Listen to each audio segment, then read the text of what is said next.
श्रीकृष्णाय नमः। श्रीगोपीजनवल्लभाय नमः। श्रीमदाचार्य चरणकमलेभ्यो नमः। श्रीगोसाईजी परम दयालवे नमः। श्रीगुरुदेवेभ्यो नमः। नमो भगवते तस्मै कृष्णायाद्भूतकर्मणे रूपनामविभेदेन जगत्क्रीडति यो यतः सच्चिदानन्दरूपाय विश्वोत्पत्त्यादिहेतवे तापत्रयविनाशाय श्रीकृष्णाय वयं नुमः। सर्वात्मना प्रपन्नानां गोपीनां पोषयन् मनः तां वन्दे विठ्ठलाधीशं गौरश्यामप्रियान्वितं श्रीमदाचार्यचरणं शरणं सर्वदेहिनां समस्तदोषदहनं मस्तके राजतां मम। जन्माद्यस्य यतोऽन्वयादितरतः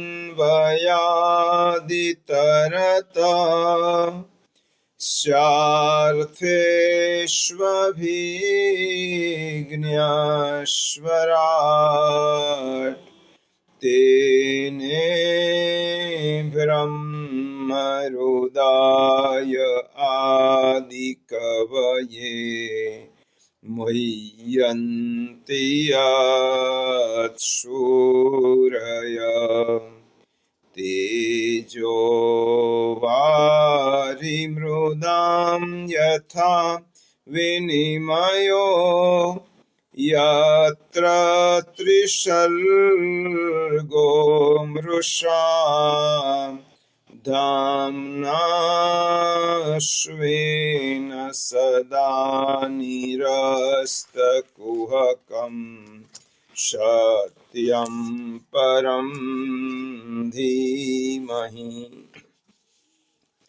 આજે આપણે સિદ્ધાંત મુક્તાવલી ગ્રંથના વિરામ તરફ જઈ રહ્યા છે, એટલા માટે આજે સિદ્ધાંત મુક્તાવલી ગ્રંથનો પાઠ સાથે જ કરીશું.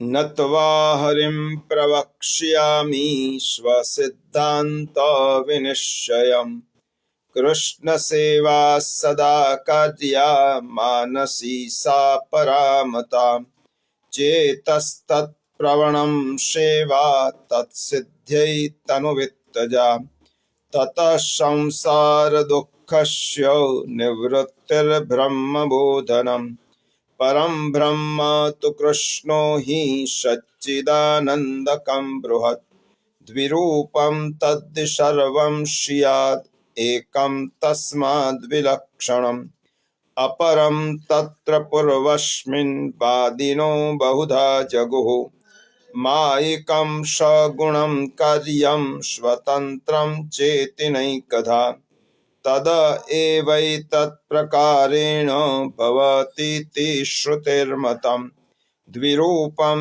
ચાપि ગંગાવચ જ્ઞેયં સા જલરૂપિણી માહાત્મ્ય સંયુતા નૃણાં સેવતાં ભુક્તિમુક્તિદા મર્યાદા માર્ગ વિધિના તથા બ્રહ્માપि બુધ્યતામ તત્રૈવ દેવતા મૂર્તિઃ ભક્ત્યા યા દ્રશ્યતે ક્વચિત ગંગાયાં ચ વિશેષેણ પ્રવાહા ભેદબુદ્ધયે प्रत्यक्षासान सर्वेषां प्राकाम्यं स्यात् तथा जले विहिताच्च फलात् तद्धि प्रतीत्यापि विशिष्यते यथा जलं तथा सर्वं यथा शक्ता तथा बृहत् यथा देवी तथा कृष्णः तत्राप्येतद् इहोच्यते जगत्तु त्रिविधं प्रोक्तं ब्रह्म विष्णु शिवास्ततः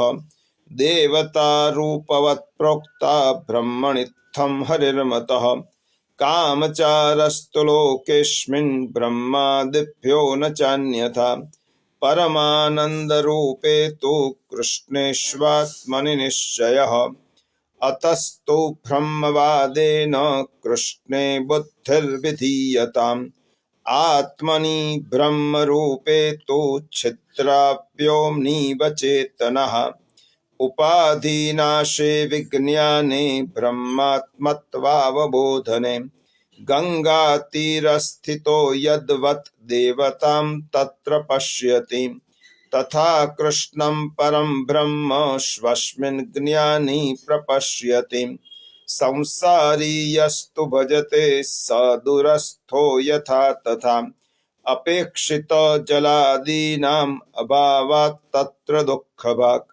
तस्मात् श्रीकृष्णमार्गस्थो विमुक्तः सर्वलोकतः आत्मानंद समुद्रस्थं कृष्णमेव विचिन्तयेत् लोकार्थी चेद् भजेत् कृष्णं क्लिष्टो भवति सर्वथा क्लिष्टोऽपि चेद् भजेत् कृष्णं लोको नश्यति सर्वथा ज्ञानाभावे पुष्टिमार्गी तिष्ठेत् पूजोत्सवादिषु मर्यादास्थस्तु गंगायां श्रीभागवत तत्परः अनुग्रह पुष्टिमार्गे नियामक इति स्थितिः उभयोस्तु क्रमेणैव पूर्वोक्तैव फलिष्यति ज्ञानाधिको भक्तिमार्गः एवं तस्मात् निरूपितः भक्त्यभावे तु तीरस्थो यथा दुष्टैष्वकर्मभिः अन्यथा भावमापन्नस्तस्मात् स्थानाच्च नश्यति एवं स्वशास्त्र सर्वस्वं मया गुप्तं निरूपितम् एतद् बुद्ध्वा विमुच्येत पुरुषः सर्वसंशयात् इति श्रीमद्वल्लभाचार्य विरचिता सिद्धान्त मुक्तावली संपूर्णा। नमामि हृदये शेषे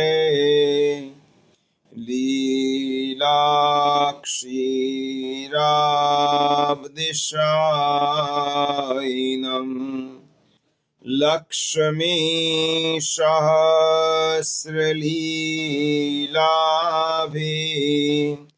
सेव्यमानं कलानिधिम् चतुर्भीश्च चतुर्भीश्च चतुर्भीश्च त्रिभिस्तथा षड्भिर्विराजते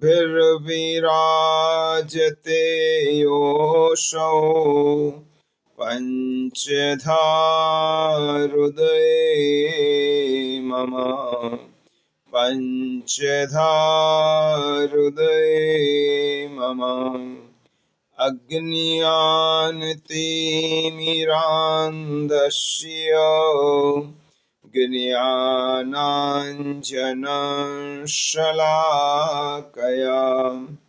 चक्षुरुन्मीलितं येन तस्मै श्रीगुरवे नमः तस्मै श्रीगुरवे नमः योऽन्तः प्रविश्य मम वाच्यमिमां प्रसुप्ताम् सञ्जीवयत्यखिलशक्तिधरस्वधाम्नाम् अन्यांश्च हस्तचरण श्रवणात्वगादीन् प्राणान्नमो भगवते पुरुषाय तुभ्यम्। बोलिए श्री गोवर्धन नाथ की जय, श्री वल्लभाधीश की जय, श्याम सुंदर श्री यमुने महारानी की जय, श्री गोसाई जी परम दयाल की जय, श्री गोकुलनाथ की जय, श्री हरिराय महाप्रभु की जय, श्री भागवत भगवान की जय। बोलिए श्री गिरिराज धरण की जय।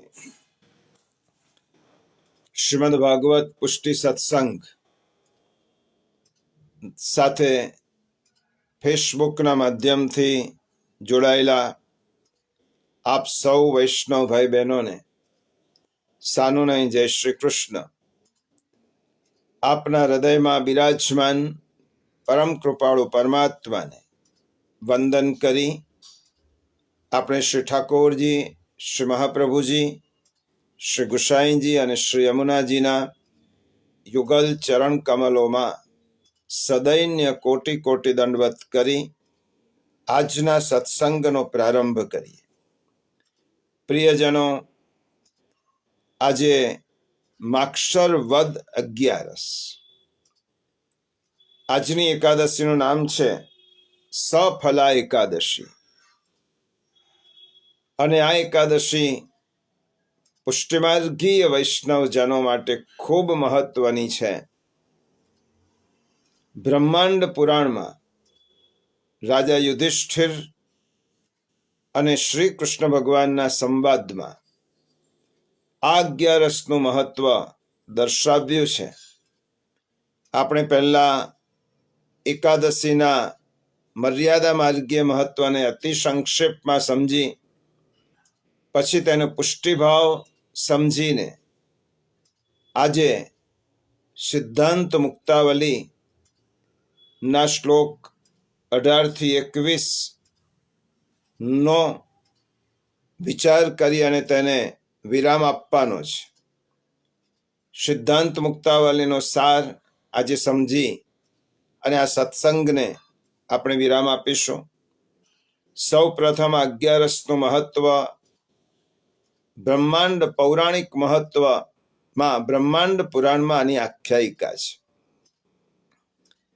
પ્રારંભમાં એકાદશીનું મહત્વ સમજાવ્યું છે અને એકાદશીના વ્રતને શ્રેષ્ઠ ગણાવ્યું છે। આ 11સે નારાયણ પ્રભુની પૂજા અર્ચના, નામ મંત્ર અને જુદા જુદા ફળો દ્વારા તેમનું અર્ચન કરવાનું વિધાન પુરાણમાં દર્શાવ્યું છે। આ 11સે મર્યાદા માર્ગમાં દીપ દાનનું મહત્વ છે। જાગરણ કરીને સત્સંગ કરવાનો મહિમા પણ તેમાં વર્ણવવામાં આવ્યો છે। ચંપાવતી નામની નગરીમાં માહિષ્મતી નામનો રાજા હતો। તેના 5 પુત્રો પૈકી સૌથી મોટો પુત્ર જે રાજ્યનો અધિકારી થવા માટે અધિકૃત હતો, પરંતુ તે અત્યંત પાપાચારી હતો। તેનું નામ લુંબક હતું અને ભાગવતમાં જેવી રીતે વેન રાજાનું વર્તન હતું તેવું જ વર્તન આ લુંબકનું હતું। પરદ્રવ્ય લૂંટવાનું, પરપીડન વૃત્તિ વાળો તેનો સ્વભાવ।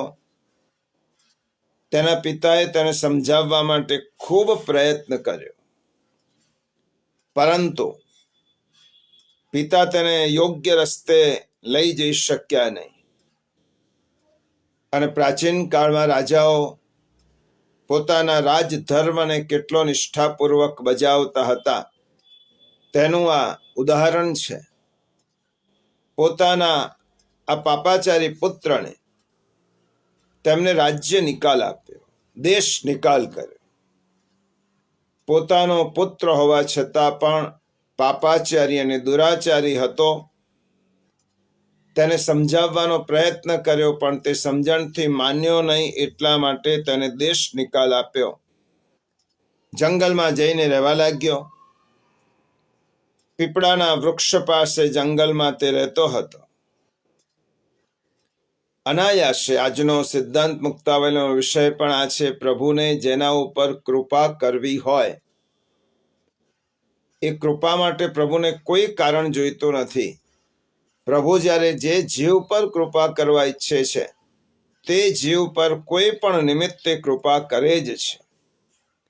અનાયાસે આ લુંબક એક વખત પીપળાના વૃક્ષોને ફળોનું નિવેદન કરી,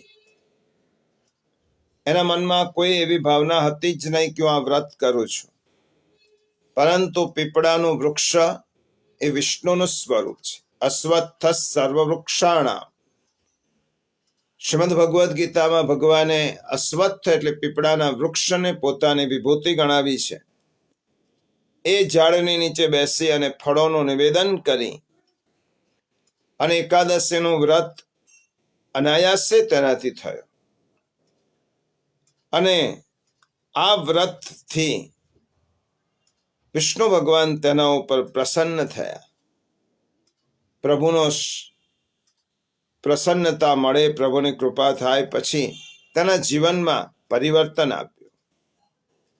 પોતાની ભૂલનો પશ્ચાતાપ થયો અને તે પોતાના પિતાની પાસે આવ્યો. રાજ્ય ઉપર બેઠો. કેટલાય વર્ષો સુધી રાજ્યનું સંચાલન કરી પોતાના પુત્ર મનોજ્ઞને રાજ્યનો કારભાર સોંપી શ્રી કૃષ્ણની ભક્તિમાં તે લીન થયો. આ સંક્ષિપ્ત આખ્યાન આપણને શીખવાડે છે કે માણસ જ્યારે એક નિષ્ઠાથી અને અંદરના પશ્ચાતાપથી પ્રભુને ભજે છે, ત્યારે પ્રભુ તેના ઉપર કૃપા કરે છે. પુષ્ટિમાર્ગીય રીતિ પ્રમાણે પુષ્ટિ માર્ગમાં બધું જ અલૌકિક છે. આ 11નું નામ છે સફલા એકાદશી. આ દુનિયાનું અલૌકિક ફળ કયું? અલૌકિક ફળ એ શ્રી કૃષ્ણ છે. તામસ ફલ પ્રકરણ નામ શ્રી મહાપ્રભુજીએ શ્રીમદ ભાગવતના એક પ્રકરણને આપ્યું છે. સફલા એકાદશી એટલે શ્રી કૃષ્ણ રૂપી પરમ ફળની પ્રાપ્તિ કરવી. પુષ્ટિમાર્ગીય ભાવ એવો છે કે માગસર માસની સખત ઠંડીમાં વ્રજ બાલાઓએ શ્રી કૃષ્ણને પોતાના પતિ તરીકે મેળવવા માટે કાત્યાયની વ્રતનો આરંભ કર્યો. માગસર સુદ પૂનમે ચીરહરણ પ્રસંગે વ્રજ બાળાઓની શ્રી ઠાકોરજીએ લૌકિક આસક્તિ દૂર કરી. અદ્ભુત લીલા છે શ્રીમદ ભાગવતની ચીરહરણ લીલા. ચીરહરણ લીલા રૂપે ગોપિકા વ્રજાંગનાઓની, વ્રજ બાળાઓની લૌકિક આસક્તિ દૂર કરી. અને માગસર વદ એકાદશીએ આ વ્રજ બાળાઓએ જે કાત્યાયની વ્રતનો આરંભ કર્યો હતો, તે વ્રત સફળ થયું. અને માગસર વદ એકાદશીએ તે વ્રત સફળ થયું હોવાથી માગસર વદ એકાદશીનું નામ પડ્યું સફલા એકાદશી. સફલા એકાદશી પુષ્ટિમાર્ગમાં સ્વરૂપાનંદનો આનંદ પ્રાપ્ત થાય તે ભાવનાથી કરવામાં આવે છે. વૈષ્ણવો શા માટે આ એકાદશીનું વ્રત કરતા હશે? કારણ કે તેમના મનમાં એવી ભાવના છે કે અમને ઠાકોરજીના સ્વરૂપાનંદનો લાભ પ્રાપ્ત થાય. શ્રી ઠાકોરજી અલૌકિક ફળ તરીકે પ્રાપ્ત થાય પછી બીજું શું જ મેળવવાનું હોય. એટલા માટે આ એકાદશી ફળ સ્વરૂપ પ્રભુની પ્રાપ્તિ માટે કરવાની છે અને આ ભાવના આ વ્રતમાં રહેલી છે. સફલા એકાદશીનું રહસ્ય એ છે કે જીવન કોનું સફળ? આપણે કહીએ છીએ કે આનું જીવન સફળ, પણ સફળ કોનું જીવન? આપણા શાસ્ત્રોએ, બધા જ શાસ્ત્રોએ એક મતે કહ્યું કે જેને મનુષ્ય જન્મ લઈ પરમાત્મા રૂપી અલૌકિક ફળ પ્રાપ્ત કર્યો તેનું જીવન સફળ. પણ આપણું ધ્યાન હંમેશા ભૌતિક વસ્તુઓ તરફ હોય છે, લૌકિક ફળ તરફ હોય છે. આપણે અલૌકિક ફળનો વિચાર જ નથી કરતા.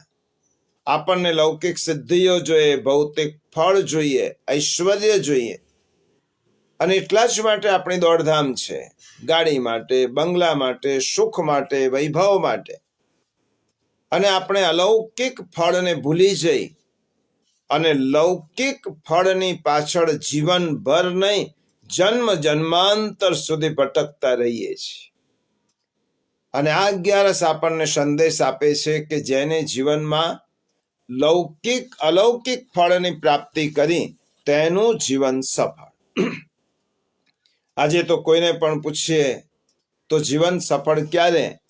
તો એ જ કહે કે પૈસો મારો પરમેશ્વર, બૈરી મારો ગુરુ, છૈયા છોકરા, શાલિગ્રામ, પૂજા કોની કર? જીવનનું આ જ ધ્યેય હોય કે ભૌતિક સુખ સંપત્તિ મેળવવી, પોતે સુખી થવું, પરિવારને સુખી કરવો અને જીવનમાં એમ સમજવો કે હું સફળ થયો છું. પ્રિયજનો, ભૌતિક વસ્તુઓ તો પ્રારબ્ધ બળે મળવાની જ છે. ભૌતિક વસ્તુઓની પ્રાપ્તિ પ્રારબ્ધના બળથી થવાની જ છે.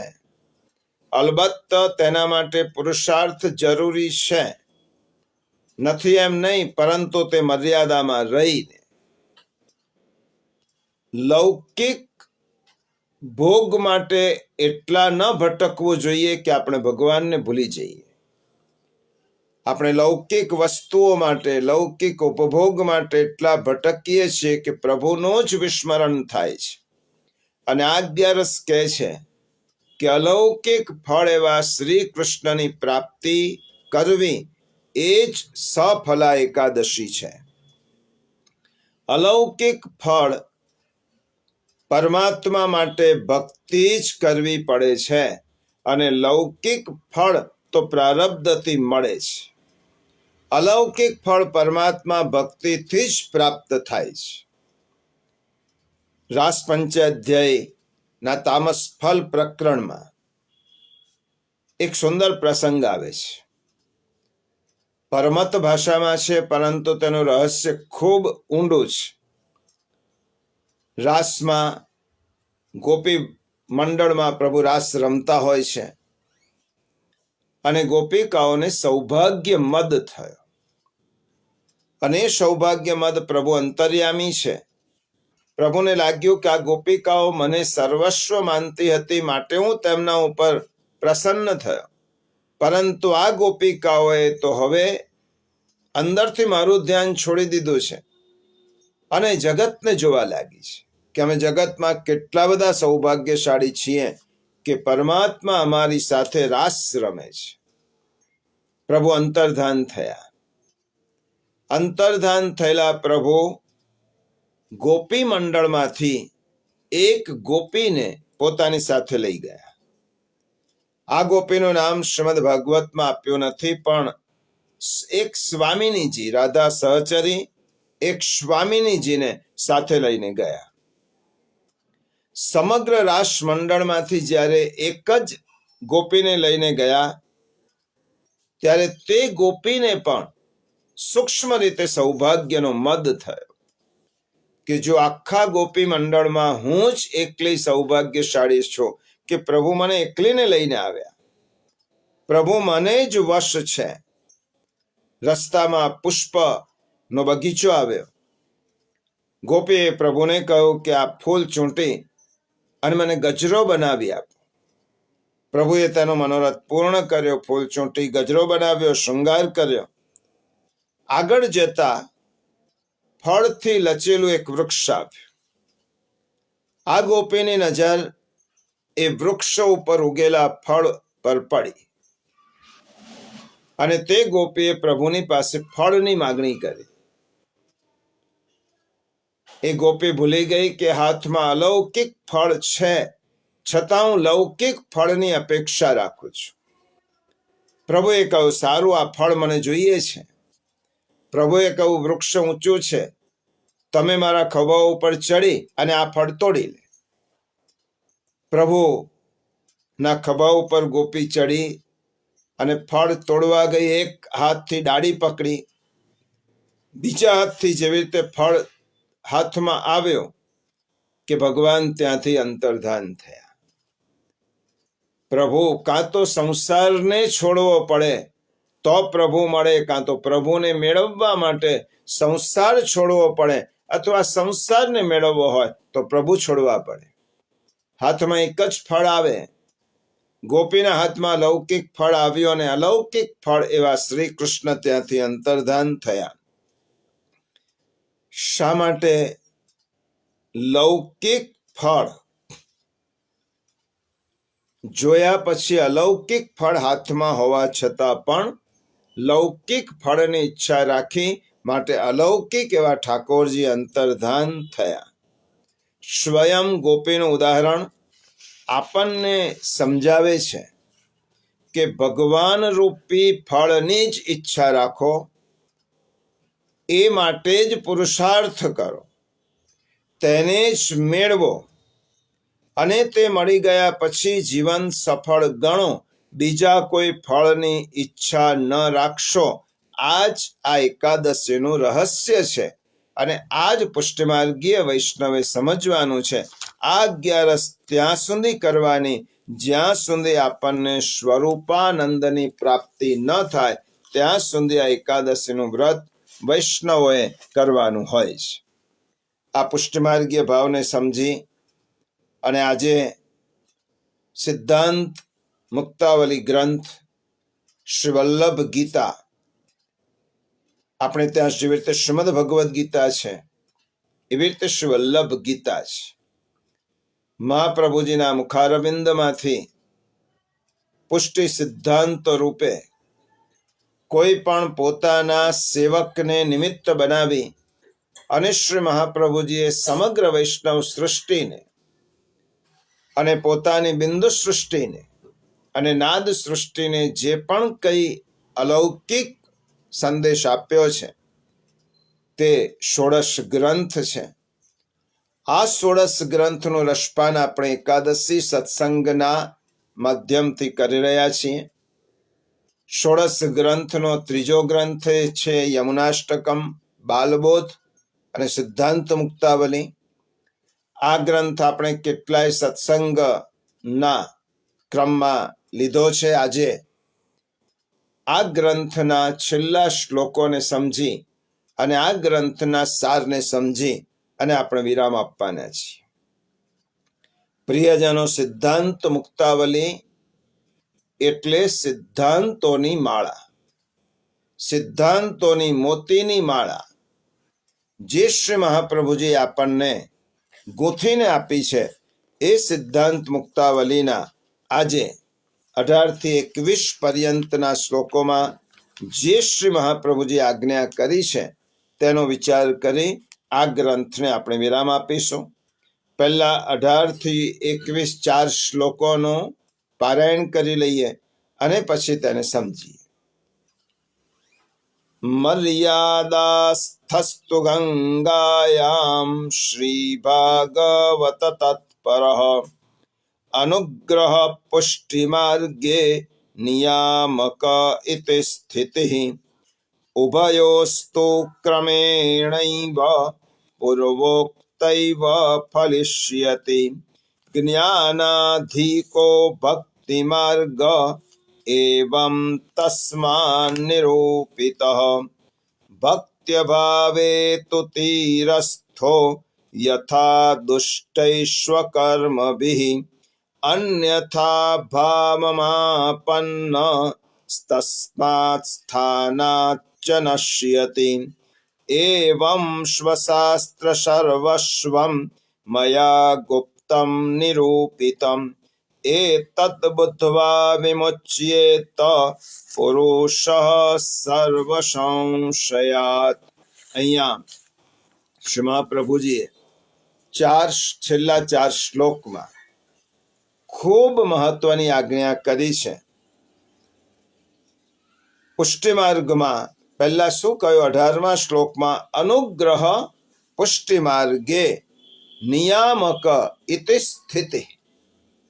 આ માર્ગમાં, પુષ્ટિ માર્ગમાં જીવનું સાધન નહીં, પરંતુ પ્રભુનો અનુગ્રહ જ સર્વ પરિસ્થિતિઓનું નિયંત્રણ કરે છે. બહુ મહત્વનું સૂત્ર શ્રી આચાર્ય ચરણે કહ્યું છે. પુષ્ટિ માર્ગમાં સાધનનું મહત્વ નથી, પરંતુ કૃપાનું મહત્વ છે. પુષ્ટિનો અર્થ જ કૃપા. પુષ્ટિ માર્ગ એટલે કૃપાનો માર્ગ. અને અનુગ્રહ પુષ્ટિ માર્ગે નિયામક ઇતિ સ્થિતિ. પુષ્ટિ માર્ગમાં જીવના સાધનોથી પ્રભુ પ્રસન્ન થતા નથી. પ્રભુનો કૃપા જ, પ્રભુનો અનુગ્રહ જ એ પ્રસન્નતાનું કારણ છે. અનુગ્રહની વ્યાખ્યા આચાર્ય ચરણે શ્રીમદ ભાગવતના સુબોધિનીજીમાં કરી. પોષણમ તદનુગ્રહ. અનુગ્રહ કોને કહેવાય? પોષણમ તત અનુગ્રહ. પ્રભુ આપણા શરીરનું, આપણા મનનું, આપણી બુદ્ધિનું, આપણું અને આપણા પરિવારનું અને આપણા સર્વનું જે પોષણ કરે છે તેનું નામ અનુગ્રહ. આ અનુગ્રહ એમ કહેવાય છે કે જ્ઞાન દ્વારા પ્રભુ પ્રાપ્તિ થાય છે, પરંતુ જેની પાસે જ્ઞાન ન હોય તેવા જીવોનું શું? બહુ મહત્વની વાત આચાર્ય ચરણે કરી છે. જ્ઞાન દ્વારા ભગવત પ્રાપ્તિ થાય, પણ જેની પાસે જ્ઞાન નથી. ઘણા એવા લોકો છે, બધા જ માણસો જ્ઞાની હોય, પંડિત હોય, વિદ્વાન હોય, જરૂરી નથી. સર્વસામાન્ય એવા લોકો છે કે જેમને અક્ષર જ્ઞાન પણ નથી. તેમને બીજું જ્ઞાન તો ક્યાંથી હોય? તો જ્ઞાન દ્વારા પ્રભુ પ્રાપ્તિ થાય છે, પરંતુ જેની પાસે જ્ઞાન ન હોય તો તેવા જીવોનું શું? જ્ઞાન દ્વારા જ પ્રભુ પ્રાપ્તિ થતી હોય તો જ્ઞાન સાધન થયું અને ભગવાન ગૌણ થઈ ગયા. જ્ઞાન દ્વારા પ્રભુ પ્રાપ્તિ થાય છે, પરંતુ જેની પાસે જ્ઞાન ન હોય તેને પ્રભુ પ્રાપ્તિનું ફળ કેવી રીતે મળે? તો શ્રી મહાપ્રભુજીએ કહ્યું, જ્ઞાની ન હોય તેવા પુષ્ટિ જીવે શ્રીમદ ભાગવતના પાઠ, શ્રવણ, કીર્તનમાં તત્પર થવું. અહીંયા મહાપ્રભુજીએ સુંદર આજ્ઞા કરી છે. શ્રીમદ ભાગવત તત્પર. શ્રીમદ ભાગવત તત્પર. જેની પાસે જ્ઞાન ન હોય ચિંતા કરવાની જરૂર નથી. મહાપ્રભુજીએ એક રસ્તો બતાવ્યો કે શ્રીમદ ભાગવત નો પાઠ, શ્રીમદ ભાગવતનું શ્રવણ, શ્રીમદ ભાગવતનું કીર્તન, એમાં નિયમિત રીતે, કદાચ પોતે ન કરી શકે તો નિયમિત રીતે જ્યાં કથા શ્રવણ કીર્તન થતું હોય તેવા સ્થળે જઈને રહેવું, તેવા સ્થળે જવું. પુષ્ટિમાર્ગીય ભક્ત માટે કોઈ ચોક્કસ સ્થાનનો નિયમ શ્રી મહાપ્રભુજી આપ્યો નથી. શ્રી મહાપ્રભુજી તેમ કહ્યું, તેને તો પ્રભુ જ્યાં રાખે ત્યાં, જેવી સ્થિતિમાં રાખે તેવી સ્થિતિમાં પ્રભુની ઈચ્છા જાણીને ત્યાં રહેવું, શ્રવણ અને કીર્તન ક્યારેય ન છોડવા. કારણ કે પુષ્ટિ ભક્તિ માર્ગમાં પ્રભુનો અનુગ્રહ જ નિયામક છે. એને ક્યારે પણ શ્રવણ કીર્તનનો સ્મરણ, શ્રવણ કીર્તનનો ત્યાગ ન કરવો. પ્રિયજનો, એક સ્પષ્ટતા એટલા માટે કેટલાક કહેવાતા લોકો એમ કહે છે કહેવાતા ભણેલા લોકો કે પુષ્ટિ માર્ગ તો કૃપાનો માર્ગ છે. આપણે કશું જ કરવાનું નહીં, પ્રભુની કૃપા થશે ત્યારે આપણે સેવામાં રત થઈશું, ત્યારે આપણે ભાગવત શ્રવણ ચિંતન કીર્તન કરીશું.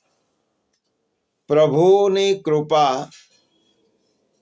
થાય તો જ આ શક્ય છે, પરંતુ પ્રભુની કૃપા માનીને નિષ્ક્રિય બેસી રહેવાનો શ્રી મહાપ્રભુજી કહેતા નથી. આપણે કૃપા મેળવવા માટે અધિકારી બનવું પડે. એમને એમ પ્રભુ કૃપા કરે એવી અપેક્ષા ન રખાય. પ્રભુ તો કોઈ પર પણ કૃપા કરી શકે, પરંતુ મારે તે માટે અધિકાર સિદ્ધ કરવો પડે. એટલા માટે શ્રીમદ ભાગવતના પ્રથમ સ્કંદનું નામ જ અધિકાર લીલા છે. શ્રીમદ ભાગવતના જે 12 સ્કંદ છે તેનું સામ્ય શ્રી વલ્લભ ગીતા એટલે 16 ગ્રંથ સાથે કરવામાં આવ્યું છે.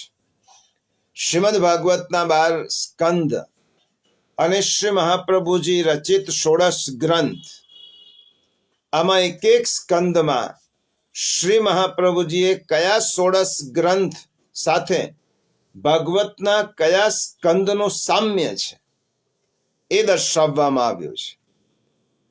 જ્યારે જ્યારે 16 ગ્રંથ આવશે ત્યારે આપણે તેની વાત કરીશું. આજે સિદ્ધાંત મુક્તાવલી ગ્રંથ શ્રીમદ ભાગવતના કયા સ્કંદ સાથે વિચાર સામ્ય ધરાવે છે? તો એમ કહેવાયું કે શ્રી મહાપ્રભુજીએ જે 16 ગ્રંથમાં સિદ્ધાંત મુક્તાવલી ગ્રંથ પ્રગટ કર્યો છે, તે સિદ્ધાંત મુક્તાવલી ગ્રંથનું સામ્ય શ્રીમદ ભાગવતના 6મ સ્કંદ સાથે છે, 6ઠ્ઠા સ્કંદ સાથે છે. તમે પૂછશો શા માટે? તો એનું એક કારણ છે કે 6ઠ્ઠા સ્કંદનું નામ છે પોષણ લીલા. અને મહાપ્રભુજીએ કહ્યું અનુગ્રહ પુષ્ટિ માર્ગે નિયામક ઇતિ સ્થિતિ અને પોષણમ તદનુગ્રહ. એટલે પોષણ લીલા શ્રીમદ ભાગવતનો 6ઠ્ઠો સ્કંદ સિદ્ધાંત મુક્તાવલીમાં જે વિચારો અભિવ્યક્ત શ્રી મહાપ્રભુજીએ કર્યા છે તેની સાથે સામ્ય ધરાવે છે. એટલા માટે મહાપ્રભુજીએ કહ્યું પોષણમ તદનુગ્રહ અને અનુગ્રહ પુષ્ટિ માર્ગે નિયામક. પુષ્ટિ માર્ગમાં અનુગ્રહ જ અર્થાત પોષણ જ નિયામક છે. 6ઠ્ઠા સ્કંદનો વિચાર બિંદુ આ જ છે. 6ઠ્ઠા સ્કંદમાં જે વાત કરી છે, આપણે હવે 6ઠ્ઠો સ્કંદ અને સિદ્ધાંત મુક્તાવલી આ બે વચ્ચેનો સામ્ય સમજીએ છીએ. કારણ કે શ્રી મહાપ્રભુજી ના રોમે રોમે શ્રીમદ ભાગવત બિરાજમાન છે અને શ્રીમદ ભાગવતના પ્રત્યેક શબ્દે, પ્રતિ ક્ષણ, પ્રતિ વર ભાવાંશો ભૂષિતા મૂર્તિ. શ્રીમદ ભાગવતના પ્રત્યેક અક્ષરમાં શ્રી મહાપ્રભુજી બિરાજે છે.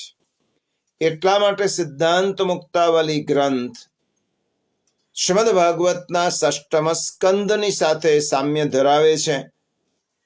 એટલા માટે કે 6ઠ્ઠમ સ્કંદમાં નામ, ધ્યાન, અર્ચન દ્વારા અનુગ્રહની પ્રાપ્તિ કરી છે. પુષ્ટિનો અર્થ થાય અનુગ્રહ, પ્રભુની કૃપા. પુષ્ટિ માર્ગ એટલે પ્રભુની કૃપાનો માર્ગ. પ્રભુની કૃપાનો માર્ગ એટલે આ માર્ગમાં આપણે નથી ચાલતા, પ્રભુ કૃપા કરીને આપણને ચલાવે છે. અનુગ્રહનો અર્થ શું થયો? આપણે આ માર્ગમાં ચાલતા નથી, પ્રભુ હાથ કૃપા કરીને ચલાવે છે. આપણે સેવા નથી કરતા. શ્રી ઠાકોરજીની કૃપા કરીને, ઠાકોરજીની કૃપાને કારણે પ્રભુ આપણા હાથે સેવાનો અંગીકાર કરે છે. આ માર્ગમાં કરાવનારા પ્રભુ છે.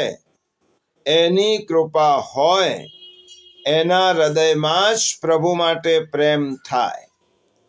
એની કૃપા હોય તો જ શ્રી ઠાકોરજીની સેવા પધરાવવાની ઈચ્છા થાય. એ પ્રભુની કૃપા હોય તો જ જીવને બ્રહ્મ સંબંધ મળે. એમની કૃપા હોય તો જ કટોરી મિશ્રી શ્રી ઠાકોરજીને ધરી શકે. બાકી આપણી ઈચ્છાથી કંઈ જ થતું નથી. આપણી ઈચ્છાથી એક ઝાડનું પાંદડું પણ હાલતું નથી, તો આપણી ઈચ્છાથી ભગવત સેવા કેવી રીતે થવાની છે? સેવા માટે પ્રભુએ મને પસંદ કરી અને મારા પર કૃપા કરી છે. ઈચ્છાઓ તો આપણે ઘણી કરીએ, છતાં બધી ઈચ્છાઓ ક્યાં પૂરી થાય છે? આપણી ઈચ્છામાં પ્રભુની કૃપા ભળે તો જ આપણો મનોરથ પૂર્ણ થાય. સેવા કરવાની ઘણાની ઈચ્છા હોય પણ નથી કરી શકતા, કારણ કે પ્રભુની કૃપા તેમાં ભળે તો જ એ મનોરથ પૂર્ણ થાય. પરંતુ પ્રશ્ન એ છે કે કૃપા પાત્ર થવા માટે શું કરવાનું? પ્રભુની કૃપા પાત્ર થવા માટે શું કરવાનું? શ્રી મહાપ્રભુજીએ કહ્યું, સ્મરણમ ભજનમ ચાપી નત્યાજ્યમ ઇતિ મે મતિઃ. સ્મરણ અને ભજન ક્યારે પણ છોડશો નહીં. તત્કથનમ, નારદ ભક્તિ સૂત્રમાં 3 ઉપાય બતાવ્યા. તત્કથનમ, તેનું જ કીર્તન. તત્ચિંતનમ, તેનું જ મનન, તેનું જ ચિંતન. અન્યોન્યમ તત્પ્રબોધનમ, અને જ્યારે એકબીજાની સાથે વાત કરીએ તો તેમની જ વાતો એટલે સત્સંગ પણ પ્રભુનો, કથન કીર્તન પણ પ્રભુનું, ચિંતન પણ પ્રભુનું અને સત્સંગ પણ પ્રભુનો. એકબીજા સાથે મળીને આપણે જે પણ કઈ વાતો કરીએ તે પ્રભુની વાત થાય. પ્રિયજનો, આ વાત નીકળી છે એટલે કહું, નિંદા અને સત્સંગમાં તફાવત શું? નિંદા પણ 4 માણસો ભેગા થઈને જ થાય, અને સત્સંગમાં પણ 4 માણસો ભેગા થયા હોય ત્યારે સત્સંગ થાય. માણસો એ જ છે. નિંદા અને સત્સંગમાં તફાવત એટલો છે કે 4 માણસો ભેગા થઈ અને જે 5મો માણસ નથી તેવા માણસની જ્યારે બદબોઈ કરે, તેની વાતો કરે, તેને નિંદા કહેવાય. અને એ જ 4 માણસો ભેગા થઈ અને જે ભગવાનની વાતો કરે તેને સત્સંગ કહેવાય. ફેર આટલો જ છે. 4 માણસો જે માણસ નથી તેની વાત કરે છે એ નિંદા થઈ, અને અહીંયા 4 માણસો ભેગા થઈ અને જે નથી તે પ્રભુની વાત કરે છે એ સત્સંગ થયો. તો કૃપાપાત્ર થવા માટે શું કરવાનું? તત્કથનમ, તત્ચિંતનમ, અન્યમ તત્પ્રબોધનમ. નારદ ભક્તિ સૂત્રમાં કહ્યું, તેમનું જ ચિંતન, તેમનું જ કીર્તન, તેમનું જ ધ્યાન અને તેમનો જ સત્સંગ કરવાથી પ્રભુની કૃપાના અધિકારી થવાય છે. પણ એનો અર્થ એવો નહીં કે પ્રભુ આપણા ઉપર કૃપા કરશે જ, તેવા જીવ પર પણ પ્રભુ ઈચ્છે તો કૃપા કરે છે. તેનું ઉદાહરણ 6મ સ્કંદમાં પહેલું ઉદાહરણ અજામિલનું છે. અધમ બ્રાહ્મણ અજામિલનો ઉદ્ધાર ભગવાનના નામ દ્વારા કૃપાથી જ થયો છે. નહીં તો આખ્યાન તો આપણને ખબર છે. એ અજામિલ તો પોતાના પુત્રના મિશે નારાયણનું નામ લેતો હતો. ભગવાનનું નામ ક્યાં લેતો હતો? ભગવાનને યાદ કરીને.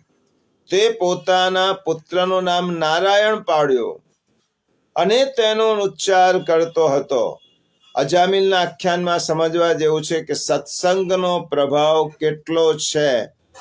મહાત્માઓએ અજામિલને આ નારાયણ નામ રાખવાનું કહ્યું. પુત્રનું નામ નારાયણ રાખ્યું. આ સત્સંગનો પ્રભાવ.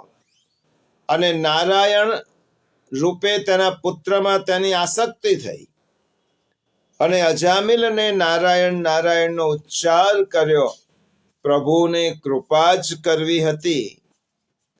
તો પ્રભુએ એવું ન વિચાર્યું કે આ નારાયણ રૂપે તેના પુત્રનું સ્મરણ કરે છે. પ્રભુ એ પોતાના પાર્ષદોને તે જીવને લેવા માટે મોકલ્યો. આ અજામિલ પર કૃપા કરી. અનુગ્રહ ઇતિ સ્થિતિ નિયામક અસ્મિન માર્ગે અનુગ્રહ નિયામક. કર્મ જ્ઞાનથી જેવી શુદ્ધિ ન થાય તેવી શુદ્ધિ કેવળ ભક્તિથી થાય છે. ભગવાનની અનન્ય ભક્તિ અને ભગવદ ભક્તોનો સંગ કોને શુદ્ધ ન કરી શકે? ભગવાનની અનન્ય ભક્તિ હોય અને ભગવદ ભક્તોનો સંગ હોય તો તે કોને શુદ્ધ ન કરે? છઠ્ઠા સ્કંદમાં અલબત્ત આ ભાગવતની કથાનો વિષય છે, પરંતુ સિદ્ધાંત મુક્તાવલી સાથે ષષ્ઠમ સ્કંદ જોડાયેલો છે, અથવા ષષ્ઠમ સ્કંદમાં સિદ્ધાંત મુક્તાવલીના વિચાર બિંદુ રહેલા છે. એટલા માટે કહું, શરણાગત ઇન્દ્ર ઉપર ભગવાને કેવી કૃપા કરી. અક્ષમ્ય અપરાધ કરેલો છે ઇન્દ્રએ, અક્ષમ્ય અપરાધ, છતાં પણ તેનો ઉદ્ધાર કર્યો. ભગવાન શ્રીમદ ભગવદ્ ગીતામાં કહે છે, અપિચેત સુદુરાચારો ભજતે મામનન્ય ભાગ સાધુરેવ સમંતવ્ય સમ્યગ વ્યવસિતો હિ સહ. ભગવાન જ્યારે કૃપા કરે ત્યારે જીવ એક વખત ભગવાનની શરણમાં આવે તો અપિચેત સુદુરાચારો, ગમે તેટલો દુરાચારી હોય પણ પ્રભુ તેનો હાથ પકડે છે. શરણાગત ઇન્દ્ર ઉપર ભગવાને કેવી કૃપા કરી! એનો અક્ષમ્ય અપરાધમાંથી તેનો ઉદ્ધાર કર્યો. કર્મરત વિશ્વરૂપ, જ્ઞાનનિષ્ઠ દધીચી અને ભક્ત વૃત્રાસુર ના વધમાં ઇન્દ્ર નિમિત્ત બન્યો છે. તેમાં તમે કથા તો સાંભળી હશે, યાદ કરાવો. વિશ્વરૂપને પોતાના ગુરુએ ત્યાગ કર્યો હોવાથી, ઇન્દ્ર પોતાના ગુરુએ છોડેલો હોવાથી વિશ્વરૂપ ત્વષ્ટા ઋષિ પાસે આવ્યો અને પોતાનું ગુરુપદ સ્વીકારવાની વિનંતી કરી. ત્વષ્ટાએ ના પાડી ત્યારે વિશ્વરૂપ ત્વષ્ટાના પુત્ર પોતાના પિતાના અત્યંત આગ્રહથી ઇન્દ્રનું ગુરુપદ, દેવોનું ગુરુપદ સ્વીકાર્યું. નારાયણ કવચનો ઉપદેશ આપ્યો અને તે વિશ્વરૂપને એક નાનકડી ભૂલ માટે ઇન્દ્રએ તેનો શિરચ્છેદ કર્યો. એટલે કર્મરત વિશ્વરૂપ, જ્ઞાનનિષ્ઠ દધીચી, હવે પોતાને વૃત્રાસુરથી બચવાનું હતું એટલા માટે દધીચી ઋષિના અસ્થિ ઇન્દ્ર માગવા ગયો. કારણ કે ભગવાને કહ્યું હતું કે દધીચી ઋષિના અસ્થિમાંથી વજ્ર નિર્માણ કરવા અને તેનું અભિમંત્રિત કરીશ. તો ઇન્દ્રએ પોતાના સ્વાર્થ માટે દધીચી ઋષિ, જ્ઞાનનિષ્ઠ દધીચી ઋષિના અસ્થિઓ માગ્યા. વિશ્વરૂપ, કર્મરત વિશ્વરૂપનો વધ કર્યો. જ્ઞાનનિષ્ઠ દધીચી માટે અસ્થિ માગ્યા, એટલે તેમને પણ પોતાની લીલા સંકેલવી પડી. અને ત્રીજું, ભક્ત વૃત્રાસુર ના વધમાં ઇન્દ્ર નિમિત્ત બન્યો છે. આ ત્રણ અક્ષમ્ય અપરાધ હોવા છતાં પણ પ્રભુની કૃપા જુઓ કે ઇન્દ્રનો ઉદ્ધાર કર્યો છે. ભક્ત વૃત્રાસુર પાસેથી ઇન્દ્રને યુદ્ધમાં પણ સત્સંગ પ્રાપ્ત થયો. કેટલાક લોકો આ કથામાં પ્રશ્ન પૂછે છે કે વૃત્રાસુર ભગવદ ભક્ત હતો, છતાં પણ ભગવાને ઇન્દ્રને વજ્ર અભિમંત્રિત કરીને ઇન્દ્રને વૃત્રાસુરના વધનો ઉપાય શા માટે બતાવ્યો? ત્યારે શ્રી મહાપ્રભુજી ખૂબ સુંદર સ્પષ્ટતા કરે છે કે પ્રભુને માટે તો ઇન્દ્ર પણ વાલો છે, પણ વધારે વાલો પોતાનો ભક્ત વૃત્રાસુર હતો. એ વૃત્રાસુર પાર્વતીજીના શ્રાપને કારણે અસુર યોનિમાં જન્મ્યો હતો, પરંતુ અંદરથી ભક્ત હતો. પ્રભુની ઈચ્છા હતી કે આ વૃત્ર જો તેની અસુર યોનિ જેટલી જલ્દી છોડી શકે એટલો મારી પાસે જલ્દી આવે. તો ઇન્દ્રને અસુર યોનિમાંથી મુક્ત કરવા માટે ભગવાને ઇન્દ્રને વજ્ર અભિમંત્રિત કરીને આપ્યો. ભગવાનનો પક્ષપાત ઇન્દ્ર તરફ નહોતો. એમને તો પોતાના ભક્તનો કૃપા કરી, ભક્તની માગણી પૂર્ણ કરવી હતી. એટલે ભગવાને ઇન્દ્ર પર અનુગ્રહ કર્યો. વૃત્રાસુર પાસે અંતિમ સમય સ્તુતિ બોલાવી અને વૃત્રાસુર પર અનુગ્રહ કર્યો. ભગવાન ભક્તો પર અનુગ્રહ કરે છે તે પુષ્ટિ છે, તે ભગવાનનું સામર્થ્ય છે. ભગવાનનો ધર્મ એ કૃપા છે, અનુગ્રહ છે, અને જીવનો ધર્મ એ ભગવત સેવા છે. આ જીવનો ધર્મ છે. કાલ કર્મ સ્વભાવનો પણ બાદ કરીને પ્રભુ ભક્તોનું કાર્ય અવશ્ય કરે જ છે. ષષ્ઠમ સ્કંદમાં તેના ઉદાહરણો છે. દિતિના અસુર થનારા પુત્રો, જે પુત્રો દિતિના પેટમાં હતા, અસુર થવાના હતા, પણ ઇન્દ્રએ તે પુત્રોના ટુકડા, તે ગર્ભના ટુકડા કર્યા અને તે બધા જ ટુકડાને મરોત દેવો તરીકે પ્રભુએ સ્થાન આપ્યું. મરોત દેવો રૂપ થયા. એ પણ અનુગ્રહ છે. વિશ્વરૂપ પાસેથી સર્વત્ર રક્ષા કરતો નારાયણ કવચ પ્રગટ કરી અને ભક્તો પર અનુગ્રહ કર્યો. વૃત્રાસુર પાસેથી અંતિમ સમય વૃત્રાસુર ચતુશ્લોકીનું ગાન કરાવ્યું. આ બધા જ પ્રસંગો શ્રીમદ ભાગવતના 6ઠ્ઠા સ્કંદમાં શ્રી ઠાકોરજીની કૃપાના છે. અને એટલા માટે શ્રીમદ ભાગવતનો 6ઠ્ઠમ સ્કંદ એ સિદ્ધાંત મુક્તાવલીના અનુગ્રહ પુષ્ટિમાર્ગે નિયામક ઇતિ સ્થિતિ શ્રી મહાપ્રભુજીએ આ આજ્ઞા કરી છે. ભગવાનની શરણાગતિ, સ્નેહ, સમર્પણથી શું ન સંભવે? પ્રભુ કૃપા સર્વ કરવા માટે સમર્થ છે. જે સિદ્ધાંત ભાગવતના 6ઠ્ઠા સ્કંદમાં છે તે સિદ્ધાંત શ્રી વલ્લભે સિદ્ધાંત મુક્તાવલી ગ્રંથમાં કહી અને કયો અનુગ્રહ પુષ્ટિ માર્ગે નિયામક તે સ્થિતિ. ત્યાર પછી પુષ્ટિ ભક્તિનો મહિમા સમજાવતા પ્રભુએ આજ્ઞા કરી. આ મહાપ્રભુજી આજ્ઞા કરે છે.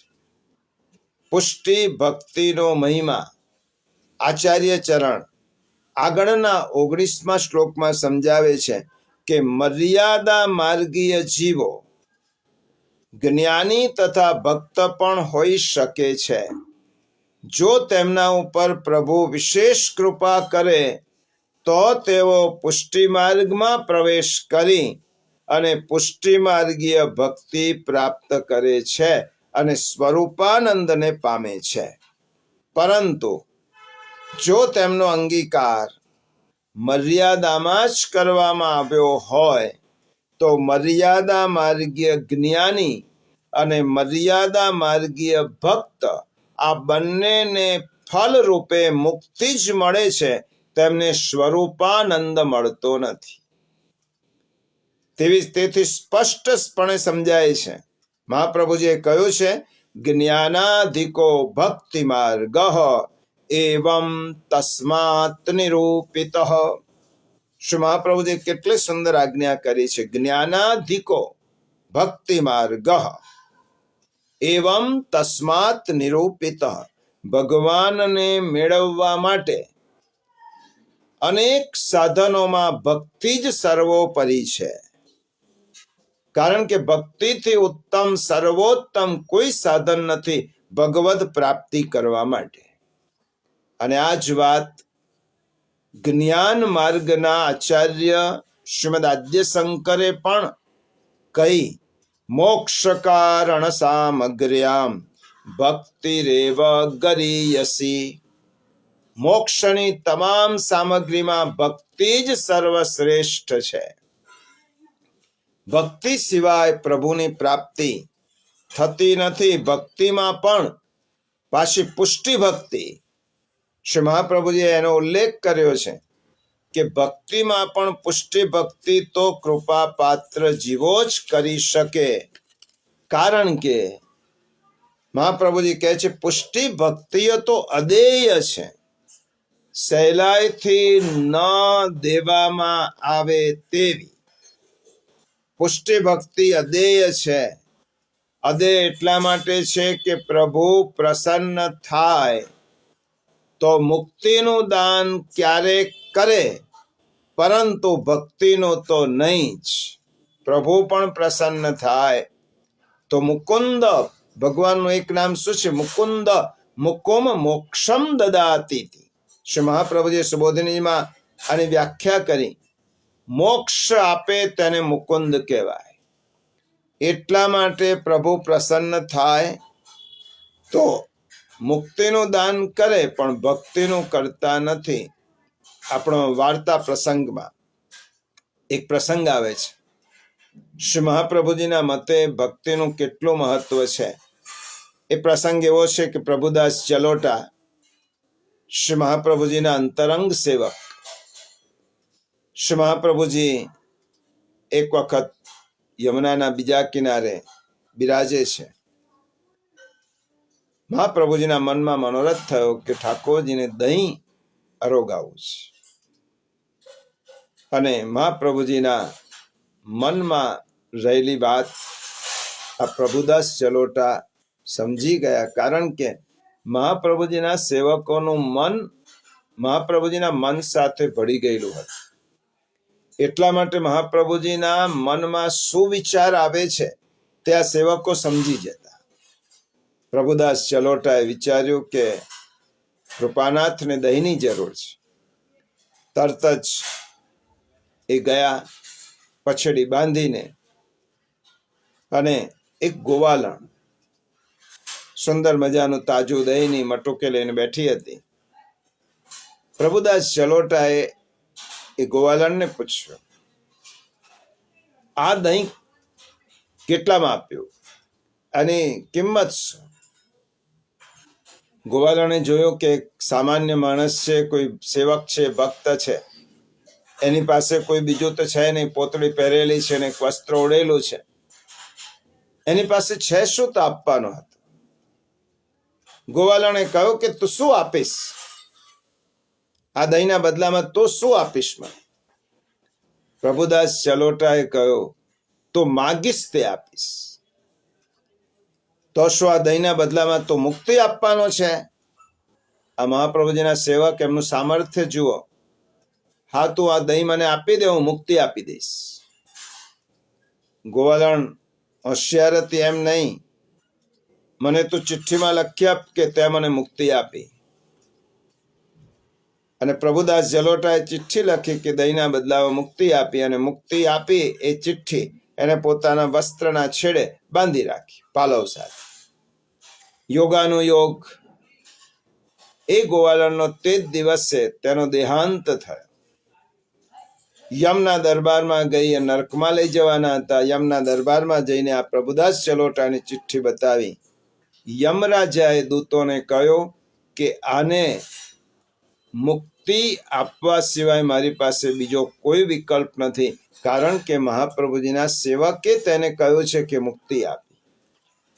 દહીંના બદલામાં મુક્તિ આપીને પ્રભુદાસ ચલોટા શ્રી મહાપ્રભુજી પાસે આવ્યા.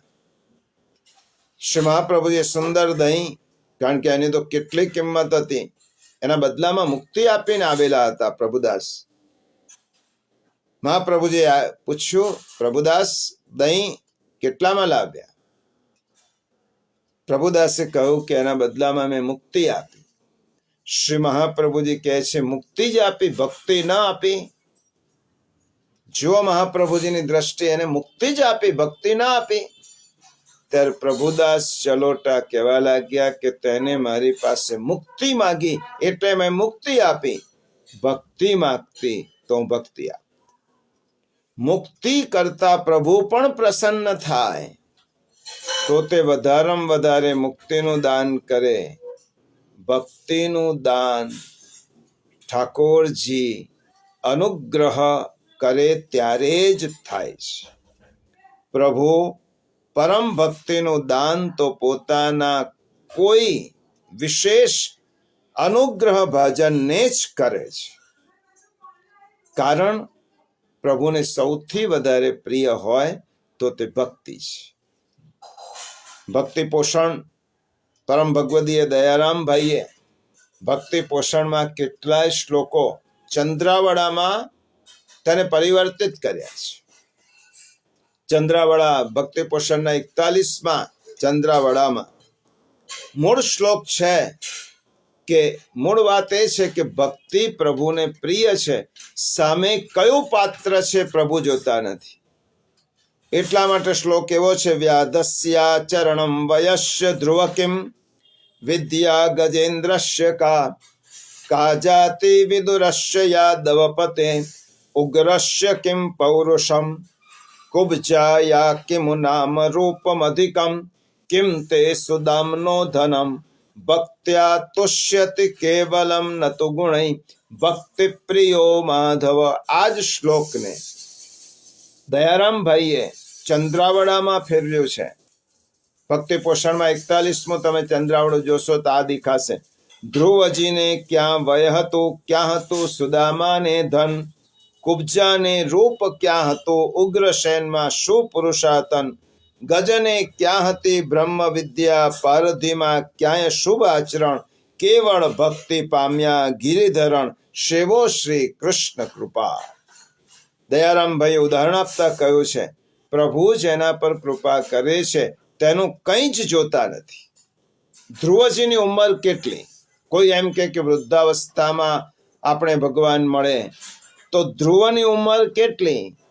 ભગવાન મળ્યા કે નહીં? ભગવાને કૃપા કરી કે નહીં? કોઈ એમ કે જેની પાસે ઐશ્વર્ય હોય, ધન હોય તેને ભગવાન મળે. સુદામા પાસે કયું ધન હતું? નિષ્કિંચન હતા. કોઈ એમ કે રૂપવાન, પ્રભુ તો સ્વરૂપવાન હોય, સૌંદર્ય હોય તો ભગવાન મળે. કુબ્જા પાસે કયું સૌંદર્ય હતું? કોઈ એમ કે વિદ્યા હોય તો ભગવાન મળે. ગજરાજ ગજેન્દ્ર પાસે કઈ વિદ્યા હતી? કોઈ એમ કે પૌરુષ હોય તો ભગવાન મળે. ઉગ્રસેન પાસે કયો પૌરુષ હતો? કોઈ એમ કે સદાચરણ હોય તો ભગવાન મળે. વ્યાધ મહાભારતમાં ધર્મ વ્યાધની કથા છે. માંસાહારનો ધંધો કરતો હતો અને વાલ્મીકી વાલીઓ લૂંટારો, લૂંટ ચલાવતો હતો. ભગવાને કૃપા કરી કે નહીં? વાલિયામાંથી વાલ્મીકી થયા. તો પ્રભુને જેના ઉપર કૃપા કરવી છે, કોઈ કે જાતિ હોય ઉચ્ચ જાતિ તો ભગવાન મળે. વિદુરજીની જાતિ કઈ હતી? દાસી પુત્ર. અને એટલા માટે દયારામભાઈએ કહ્યું છે, ધ્રુવજીને ક્યાં વય હતું, ક્યાં હતું સુદામાને ધન, કુબ્જાને રૂપ ક્યાં હતું, ઉગ્રસેનમાં શું પુરુષાતન, ગજને ક્યાં હતી બ્રહ્મ વિદ્યાય, પારધીમાં ક્યાંથી શુભ આચરણ, કેવળ ભક્તિ પામ્યા ગિરધરણ, સેવો શ્રી કૃષ્ણ કૃપા. તાત્પર્ય એ છે કે ભક્તિ માર્ગ જ્ઞાન માર્ગ કરતા અધિક છે. આવું જ ઉદાહરણ રામાયણના અરણ્યકાંડમાં છે. અરણ્યકાંડમાં શબરી માતાનો પ્રસંગ આવે છે. પ્રભુની કૃપા તો જુઓ. પ્રભુને મેળવવા માટે શબરી ભટકી નથી, શબરી પ્રતીક્ષા કરતી હતી.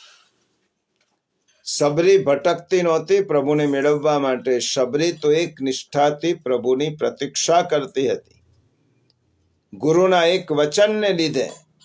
અને પ્રભુની કૃપા તો જુઓ. શોધતા પ્રભુ પોતાની અપહરણ કરાયેલી સીતાજીને શોધવા માટે પ્રભુ નીકળ્યા છે. જુઓ ભગવાનનો સ્વભાવ, પરમ કૃપાળુ છે. પ્રભુ તો એવા કૃપાળુ છે, કારણ વગર પ્રભુ કૃપા કરે છે. પોતાની પત્નીને શોધવા નીકળેલો માણસ ને બીજો વિચાર આવે ખરો? પ્રભુ સીતાજીની શોધમાં નીકળ્યા છે, સાથે લક્ષ્મણજી છે, અને ફરતા ફરતા પંપા સરોવર ઉપર પ્રભુ સ્વેચ્છાએ પધાર્યા. પંપા સરોવરની પાસે આવીને શબરીની કુટીરમાં પ્રભુ પધાર્યા. શબરી દેખી રામ ગૃહ આય. વર્ષો સુધી પ્રતીક્ષા કરતી રહેલી શબરીની કુટીરમાં પ્રભુ સ્વયં પધાર્યા છે.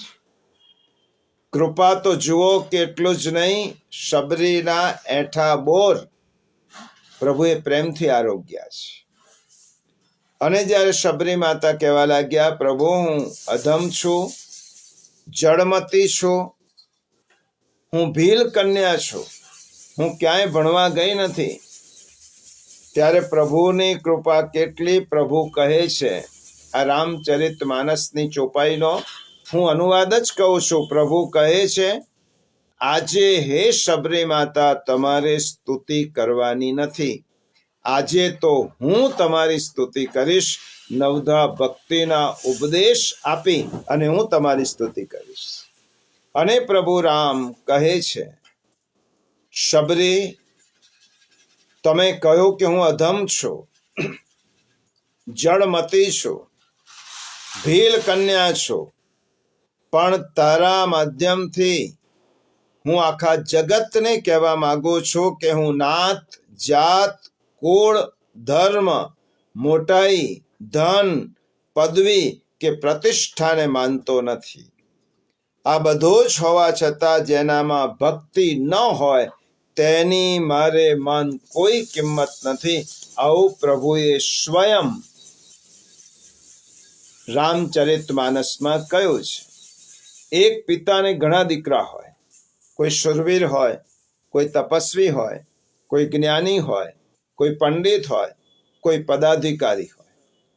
એ બધા ઉપર પિતાને સરખો પ્રેમ રહેશે, પણ એમાંથી એક એવો પુત્ર છે જે કંઈ જ નથી, પણ મન, કર્મ, વચનથી પિતૃભક્ત છે, તો એના ઉપર પિતાને વધારે લાગણી હશે. એવી રીતે શબરી જીને કહ્યું, જાતિ, પાતિ, કુળ, પદ, ધન આ બધા કરતા શ્રેષ્ઠ પદ હું એને આપું છું કે જેના હૃદયમાં મારી ભક્તિ હોય. અને એટલા માટે મહાપ્રભુજી આજ્ઞા કરે છે, જ્ઞાનાધિકો ભક્તિ માર્ગ એવં તસ્માત નિરૂપિત. જ્ઞાન કરતા પણ ભક્તિ માર્ગ શ્રેષ્ઠ છે. આવી રીતે વેદ સંમત સ્વ સિદ્ધાંત સમજાવી શ્રી મહાપ્રભુજી અંતમાં આજ્ઞા કરે છે. શ્રી મહાપ્રભુજી અંતમાં છેલ્લા 20 અને 21 શ્લોકમાં શ્રી મહાપ્રભુજી કહે છે, સિદ્ધાંત મુક્તાવલીના, વેદ વગેરેમાં આ જ્ઞાન ઘણું ગુપ્ત રીતે રહેલું હતું, પરંતુ પુષ્ટિજીવો પર કૃપા કરવા માટે મેં તેનું નિરૂપણ કર્યું છે. આ જ્ઞાન વેદમાં છે જ. મેં જે કહ્યું છે તે વેદમાં ગુપ્ત રીતે છે, પરંતુ પુષ્ટિજીવો ઉપર કૃપા કરવા માટે મેં તેનું નિરૂપણ કર્યું છે. માટે તેને બરોબર જાણીને જ જે કોઈ તેનું આચરણ કરશે તેને ભગવત સેવામાં કોઈ સંદેહ રહેશે નહીં. શ્રી મહાપ્રભુજી કહે છે, ભગવત સેવા એ જ એકમાત્ર પુષ્ટિજીવનું કર્તવ્ય છે. એનું જ્ઞાન તેને જરૂર હૃદયારૂઢ થશે. જે જીવ તે જીવ અવશ્ય કૃતાર્થ થશે. કયો જીવ?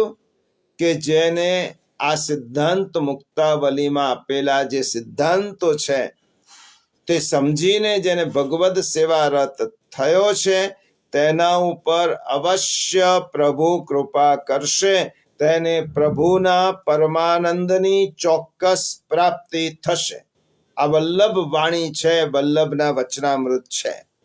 પ્રિયજનો, આમ આપણે સેવા અંગે આપણા મનમાં જે પણ કંઈ ગેરસમજો છે, પૂર્વગ્રહો છે, શંકાઓ છે, સંશયો છે, એ બધાનો સત્વરે ત્યાગ કરી આપણું શેષ જીવન વ્યર્થ ન જાય તે માટે સ્વગૃહમાં શ્રી ઠાકોરજીને પધરાવી આપણા પરિવાર અને આપણી સંપત્તિનું શ્રી ઠાકોરજીને સમર્પણ કરી તેમની સહાયથી ભગવદ સેવામાં લાગી જવાનું છે. આ સિવાય પુષ્ટિમાર્ગીય વૈષ્ણવ તરીકે આપણું બીજું કોઈ કર્તવ્ય હોઈ શકે નહીં. આપણું કર્તવ્ય સેવા એ જ એકમાત્ર છે. આ વાત દ્રઢતાથી સમજવાની જરૂર છે. શ્રી મહાપ્રભુજી આ જ આજ્ઞા કરી છે. કારણ મહાપ્રભુજી કહે છે કે મર્યાદા માર્ગમાં સાધન અને ફળ અલગ અલગ છે. પુષ્ટિ માર્ગમાં એવું નથી. પુષ્ટિ માર્ગમાં સાધન અને ફળ એક જ છે. જે સાધન છે તે જ ફળ છે, અને જે ફળ છે તે જ સાધન છે. પુષ્ટિ માર્ગમાં સેવા એ જ ફળ અને ફળ એ જ સેવા. આપણા ઉપર ઠાકોરજીએ કૃપા કરી પુષ્ટિ માર્ગમાં ભગવાન અને તેમની સેવા બંને સાધન પણ છે અને ફળ પણ છે. નહીં તો વિચાર કરો પ્રિયજનો, શ્રી વલ્લભ અને વિઠ્ઠલની કાનીથી, વ્રજ ભક્તોની કાનીથી, દમલાજીની કાનીથી સેવા જ્યારે કરીએ છીએ ત્યારે ઠાકોરજી સન્મુખ બિરાજે છે, આપણી સેવાનો અંગીકાર કરે છે. સુરદાસજીની ભાષામાં કહું તો રંચક જેટલી સેવા પણ પ્રભુ એટલા કૃપાળુ છે કે એને મેરુ સમાન ગણે છે. આનાથી વિશેષ ફળ શું હોઈ શકે? પ્રભુ આપણી સન્મુખ બિરાજે, આપણી કોઈ પણ પ્રકારની સામગ્રી ભોગ ધરીએ તો ભોગ પ્રભુ ધરે છે. આપણા ધરેલા શૃંગાર પ્રભુ અંગીકાર કરે છે, આપણા વસ્ત્ર આભૂષણનો અંગીકાર કરે છે અને આપણા જ ઘરમાં બિરાજે છે. આનાથી મોટી કૃપા બીજી કઈ હોઈ શકે? આનાથી મોટું ફળ કયું હોઈ શકે? શ્રી મહાપ્રભુજી એમ સમજાવે છે કે જ્યાં સુધી આપણો પ્રભુમાં દ્રઢ પ્રેમ થયો નથી ત્યાં સુધી સેવાના ઉપદેશની જરૂર છે.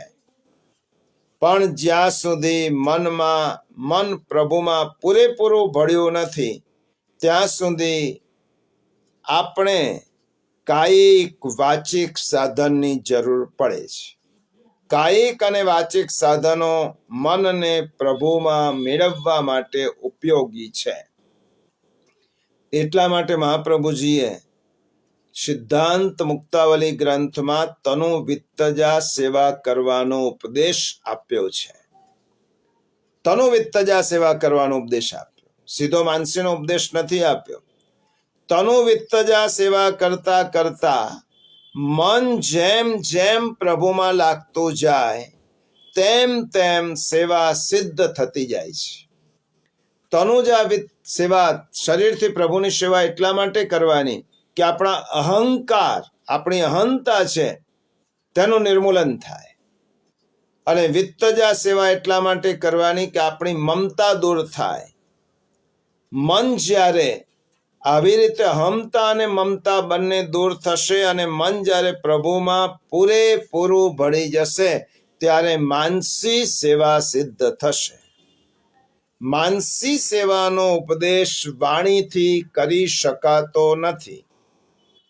કોઈને એમ કહી શકાય નહીં કે તમે માનસી સેવા કરો, કારણ કે માનસી સેવા આપણા પ્રયત્નથી થતી નથી. પ્રભુમાં પૂરેપૂરું ચિત્ત તન્મય થાય ત્યારે જ માનસી સેવા આપોઆપ થવા લાગે છે. માટે શ્રી મહાપ્રભુજી આ ગ્રંથમાં તનુવિત્તજા સેવા કરવાની મુખ્ય આજ્ઞા કરી છે અને સાથે સાથે સેવાનું સ્વરૂપ લક્ષણ બતાવ્યું કે ચિત્ત પ્રભુમાં ઓતપ્રોત થઈ જાય તેનું નામ સેવા. ચેતસ્તત પ્રવણમ સેવા. પ્રિયજનો, તનુવિત્તજા એ સાધનાત્મિકા સેવા છે અને માનસી એ ફળરૂપા સેવા છે. માનસી સેવાની સિદ્ધિ માટે સાધન રૂપા સેવાનો સદા સતત અભ્યાસ જરૂરી છે.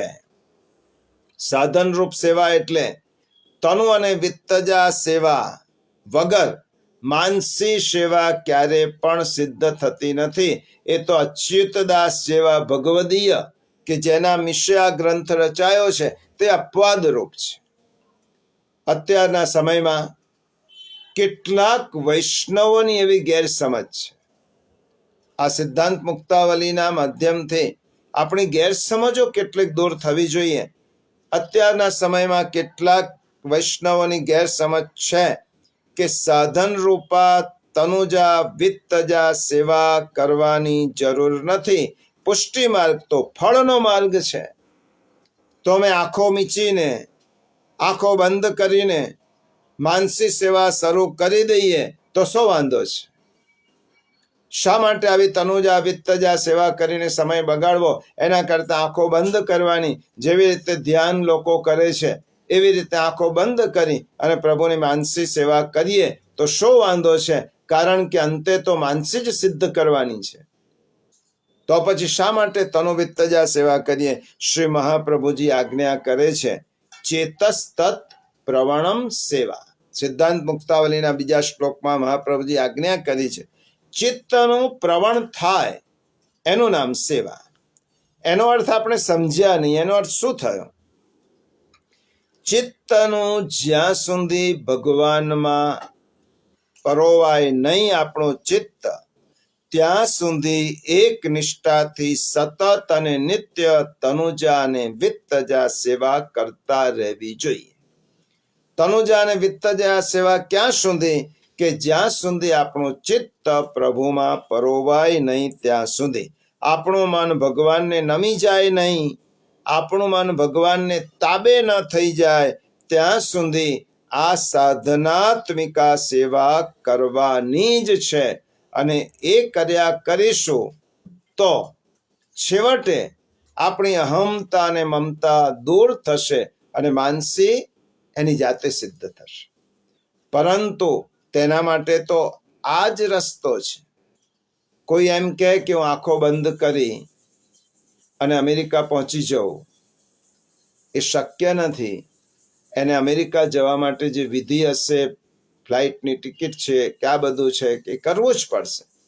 એવી રીતે માનસીમાં પ્રભુ માનસી સેવા સિદ્ધ કરવા માટે તનુજા અને વિત્તજા જે શ્રી મહાપ્રભુજીએ સમજાવ્યું છે તે કરવી જ પડશે. ભગવાન ભાગવતજીમાં ઉદ્ધવજીને સમજાવે છે. ઉદ્ધવ ગીતા ભાગવતમાં છે અને તેમાં ભગવાન ઉદ્ધવજીને કહે છે, હે ઉદ્ધવ, ગોપીજનોની બુદ્ધિ મારામાં આસક્ત થઈ હતી. પરિણામે તેઓ તેમના દેહને કે અન્ય પદાર્થોને જાણતા જ ન હતા. તેઓ કેવળ મને જ જાણતા હતા. આથી હું સદા ગોપીજનોના મનમાં બિરાજમાન છું. ઉદ્ધવજીને ઠાકોરજીએ શું આજ્ઞા કરી? ગોપીજનોનું મન બુદ્ધિ એ મારામાં જ આસક્ત થઈ ગયું. એમના માટે કોઈ બીજો વિષય જ નહોતો કૃષ્ણ સિવાય. એમના માટે કોઈ બીજી વસ્તુ નહીં, વિષય નહીં. સંસારની તમામ વસ્તુ અને વ્યક્તિઓ માટે એટલી બધી વિરક્તિ થઈ હતી, કારણ કે કૃષ્ણ માટે એટલી બધી આસક્તિ થઈ. એટલે બધું જ ભૂલીને ગોપિકાઓ કૃષ્ણને જ, એમનું જ સ્મરણ, એમનું જ ચિંતન કરતા હતા. એટલા માટે શ્રી ઠાકોરજી કહે છે કે હું ગોપીના મનમાં જ બિરાજમાન હતો, એમના મનમાં જ બિરાજમાન છું. શ્રી મહાપ્રભુજીનો સ્પષ્ટ મત છે કે સેવા દ્વારા જ ભગવાનમાં આપણું મન આવું એક તાન બની શકે છે. મહાપ્રભુજીનો સ્પષ્ટ મત છે કે સેવા જ એનું એક પરિબળ છે કે આપણું મન ભગવાનમાં મળી શકે.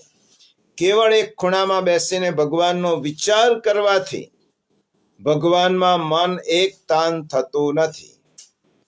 કારણ કે મન અતિ ચંચળ છે. શ્રીમદ ભગવદ્ ગીતામાં અર્જુન ભગવાનને આ જ પ્રશ્ન પૂછે છે, ચંચલમ હિ મન કૃષ્ણ પ્રમાથી બલવત દ્રઢમ તસ્યાહમ નિગ્રહમ મન્યે વાયો રિવ સુદુષ્કરમ. આવું મન છે, ચંચલ છે, એને વશ કરવું ઘણું જ કઠણ છે. વાયુને જેવી રીતે રોકવો એ કઠણ છે, એવી રીતે આ મનને વશ કરવું ઘણું કઠણ છે. ત્યારે ભગવાને તેને કહ્યું, હે અર્જુન, અભ્યાસેન તુ કૌંતેય વૈરાગ્યેણ ચ ગૃહ્યતે. ભગવાને ગીતામાં બે સાધનો બતાવ્યા, અભ્યાસ અને વૈરાગ્ય. અને એ જ વાત શ્રી મહાપ્રભુજીએ કહી, તનુજા અને વિત્તજા. તનુજા સેવા એ અભ્યાસ છે અને વિત્તજા સેવા એ વૈરાગ્ય છે. તનુજા સેવામાં શરીરને ઘસાવાનું હોય છે અને વિત્તજા સેવામાં વિત્ત ભગવાન માટે વિનિયોગ કરવાનું હોય છે. જે સાધન મનને વશ કરવા માટે શ્રીમદ ભગવદ્ ગીતામાં ભગવદ મુખારવિંદથી કહ્યા છે, તે જ વાત શ્રી વલ્લભ સિદ્ધાંત મુક્તાવલીમાં કહે છે કે સેવા તનુ અને વિત્તજા સેવા કરવાથી જ મન પ્રભુમાં એક તાન થશે. તેથી મનને સ્થિર કરવાનો ઉપાય ભગવત સેવા છે. સેવા કરતા કરતા આપણી ચિત્તની સ્થિતિ એવી થાય છે કે આપણને જગતની વ્યક્તિઓમાં, વસ્તુઓમાં, વિચારોમાં કોઈ મોહ કે ખેંચાણ થતું નથી. આપણી બધી આસક્તિ છૂટી જાય છે. આપણને સેવા સિવાય જ્યારે આજુબાજુનું બીજું કોઈ ભાન ન રહે ત્યારે જાણવું કે મન ભગવાનમાં ચોંટી ગયું છે. જગતની તમામ વસ્તુ જોઈને ભગવત સુખનો વિચાર આવે. જેવી રીતે કુંભનદાસને ગાળામાં ભરેલી કેરી જોઈ અને ભગવાનના સુખનો વિચાર આવ્યો. પુરુષોત્તમદાસ શેઠને રીંગણની વાડી જોઈ અને પ્રભુના સુખનો વિચાર આવ્યો. આને કહેવાય ચિત્ત ભગવાનમાં ભળી જવું. આવું ચિત્ત ભગવાનમાં ભળે છે. આથી જ શ્રી મહાપ્રભુજીએ સેવાની વ્યાખ્યામાં ચિત્તની પ્રવણતા કહી. શ્રી મહાપ્રભુજીએ બીજી આજ્ઞા કરી કે આપણી ઇન્દ્રિયોને સહજ અને નિષ્કામ ભાવે ભગવાન સાથે જોડવા તનોવિત્તજા સેવાની ખૂબ જરૂર છે. મહાપ્રભુજીએ કહ્યું આપણી સર્વ ઇન્દ્રિયોથી સેવા કરવી જોઈએ. ભાગવતજીમાં અંબરીશ રાજાના આખ્યાનમાં આ વાત આવે છે. છેલ્લી બે વાતો કરવાની છે આ સિદ્ધાંત મુક્તાવલીના સાર રૂપે. અંબરીશ રાજા, મહાપ્રભુજી કહે છે સર્વ ઇન્દ્રિયોથી ભગવાનની સેવા કરવી. હવે આપણને એમ થાય સર્વ ઇન્દ્રિયોથી ભગવાનની સેવા કઈ રીતે થાય? અંબરીશ રાજાના વ્યાખ્યાનમાં સુખદેવજી કહે છે શવૈ મનઃ કૃષ્ણ પદારવિંદયોર વચાંશિ વૈકુંઠ ગુણાનુવર્ણને કરૌ હરેર મંદિર માર્જનાદિશો શ્રુતિમ ચકારાચ્યુત સત્કથોદય મુકુંદ લિંગાલય દર્શને દ્રશૌ તદ્ભૃત્ય ગાત્ર સ્પર્શેંગ સંગમમ ગ્રહણંચ તત્પાદ સરોજ સૌરભે શ્રીમત્તુલસ્યા રસનામ તદર્પિતે પાદૌ હરે ક્ષેત્ર પદાનુસર્પણે શિરો ઋષિકેશ પદાભિવંદને કામંચ દાસ્યેન તુ કામ કામ્યયા યથોત્તમ શ્લોક જનાશ્રયા રતિઃ. અંબરીશ રાજાએ પોતાની ઇન્દ્રિયોને કેવી રીતે ભગવત સેવામાં રોકી હતી? તેમણે પોતાના મનને શ્રી કૃષ્ણચંદ્રના ચરણ કમળોની સેવામાં, વાણીને ભગવાનના ગુણોના વર્ણનમાં, હાથને શ્રી હરિ મંદિર સાફસૂફ કરવામાં, કાનને અચ્યુત ભગવાનની ઉત્તમ કથાઓ સાંભળવામાં, બંને નેત્રોને મુકુંદ ભગવાનના અને તેમના મંદિરોનું દર્શન કરવામાં, શરીર ભગવદ ભક્તોના શ્રી અંગનો સ્પર્શ કરવામાં, નાસિકા ભગવાનના ચરણોમાં ચડેલા તુલસીની દિવ્ય સુગંધ લેવામાં અને રસના એટલે જીવવાને ભગવાનને અર્પણ કરેલા નૈવેદ્યનો પ્રસાદ લેવામાં ઉપયોગ કરતા. આ પ્રમાણે પવિત્ર કીર્તિ રાજા અંબરીશે પોતાનું સર્વસ્વ ભગવાનની સેવામાં અર્પી દીધું હતું. આવી રીતે સર્વ ઇન્દ્રિયો દ્વારા ભગવદ સેવા કરવાનો ઉપદેશ શ્રી મહાપ્રભુજીએ આપ્યો છે. માટે શ્રી મહાપ્રભુજીએ તન અને વિત્તની સેવામાં આપણને જોડ્યા છે. તનુ વિત્તજા સેવાથી પરમ ભક્તિ યોગ સિદ્ધ થાય છે. અને ગુસાઈજી પ્રભુચરણ સ્પષ્ટ રીતે આજ્ઞા કરે છે. પ્રિયજનો, આ સિદ્ધાંત મુક્તાવલીનો સાર છે. ગુસાઈજી સ્પષ્ટ રીતે આજ્ઞા કરે છે દ્રવ્ય આપીને નોકરો પાસે સેવા ન કરાવવી. એ જ રીતે બીજાનું દ્રવ્ય લઈને આપણે કેવળ તનુજા સેવા ન કરવી. અહીં એક પ્રશ્ન થાય, આ બહુ સમજવા જેવું છે. એક પ્રશ્ન થાય કે યજ્ઞમાં દક્ષિણા આપીને બ્રાહ્મણ પાસે યજ્ઞ કરાવવાથી યજમાનને યજ્ઞનું ફળ મળતું હોય તો સેવા પણ યજ્ઞ સ્વરૂપ છે.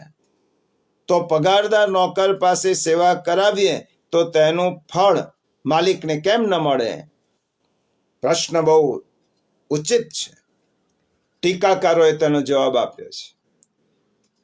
યજ્ઞ વેદની આજ્ઞા છે અને યજ્ઞમાં બ્રાહ્મણને મંત્રોચ્ચાર માટે અને વિધિ વિધાન માટે આપણે બેસાડીએ છીએ, પણ યજ્ઞની વિધિ તો જાતે જ કરીએ છીએ.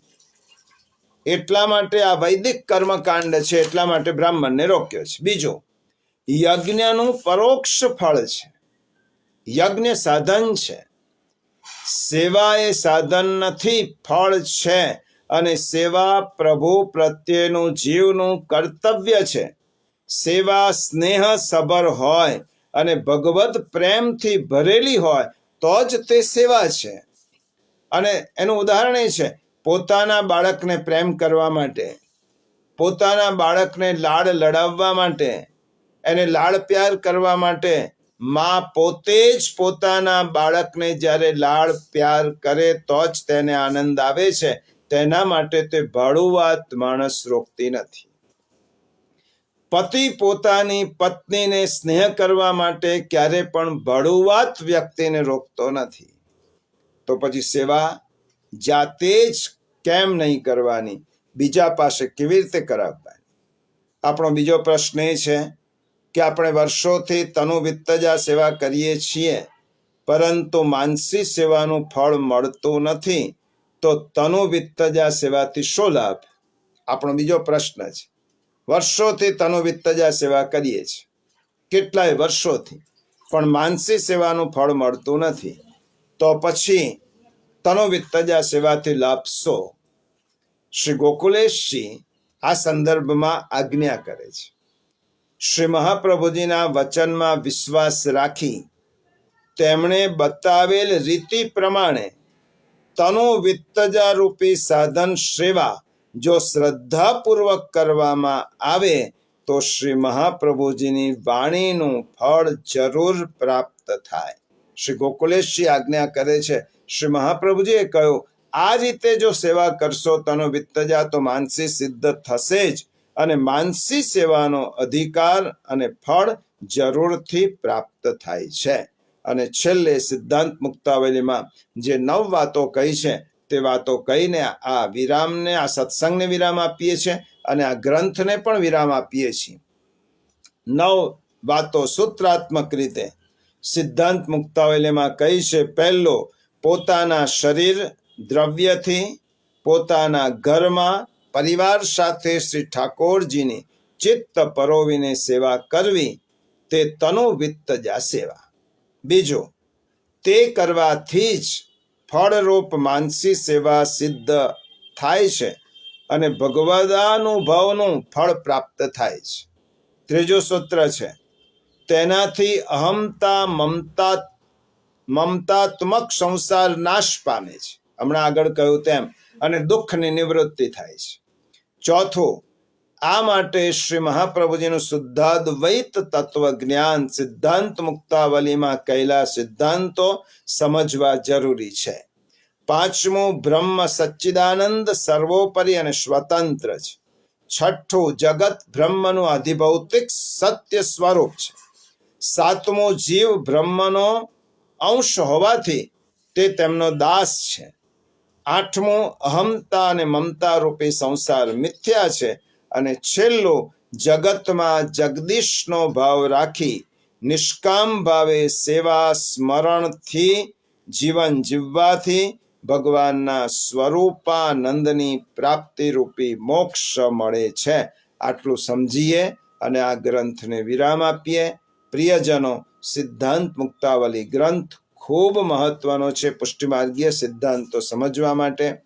યથાશક્તિ યથામતિ જે વલ્લભ કોલના વચનામૃત છે, જે ભગવદીયોના પ્રવચનો છે, એના આધારે સિદ્ધાંત મુક્તાવલી ગ્રંથના સારને સમજાવવા માટે અને તેનું આચમન કરાવવા માટેનો એક અતિ વિનમ્ર પ્રયાસ છે. જે કયો છે તેમાંથી એક પણ શબ્દ કે એક પણ અક્ષર મારો પોતાનો નથી, આ શ્રી વલ્લભની જ વાણી છે એમ માનીને આ બધી વાતો જરૂરથી સ્વીકારી અને તે પ્રમાણે આગળ વધીશું તો આપણું જીવન સાર્થક થશે. આશ્રયનું પદ બોલી અને સત્સંગને વિરામ. દ્રઢ ઇન ચરણન કેરો ભરોસો, દ્રઢ ઇન ચરણન કેરો, श्रीवल्लभ नख चंद्र छटा सब जुगमा जो अंधेरो भरोसो दृढ़ई न चरणन केरो साधन और नहीं कली में जाशु होय निवेरो सूर कहाँ कहे द्विविध आंधरो बिना मूल को चेरो भरोसो दृढ़ई न चरणन केरो दृढ़ चरणन केरो भरोसो दृढ़ चरणन दृढ़ चरणन के श्री वल्लभाधीश की जय।